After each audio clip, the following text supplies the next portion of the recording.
Dear student, जैसा कि आप जानते हैं आईपैड इंस्टीट्यूट से मैं आपसे मुखातिब हूँ। ये सामने हमारा बोर्ड लगा है रिसेप्शन का। गाड़ियों का काम हो रहे हैं, लोग अपने काम पे लगे हुए हैं। ठीक है, काफ़ी ज़्यादा जगह है हमारे पास। वो वर्कशॉप का बोर्ड लगा है हमारा। तो इस इधर अंदर हमारी क्लासेस होती हैं, इस दरवाज़े से अंदर। तो बेसिकली बताने का मकसद ये है कि आपको यहीं पे क्लासें मिल जाती हैं और यहीं पे वो प्रैक्टिकल होता है। आपको कहीं दूर नहीं जाना।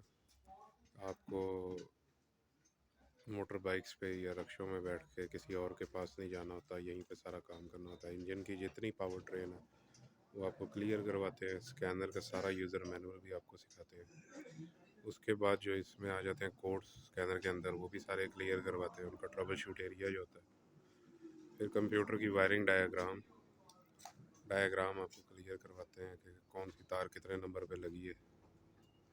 तो जनरल ट्यूनिंग इसमें आ जाती है, इंक्वायरी शीट आ जाती है। काफ़ी चीज़ें इसके अंदर ऐसी हैं जो दूसरों से मुनफरिद होती हैं और आपको हम करवाते हैं।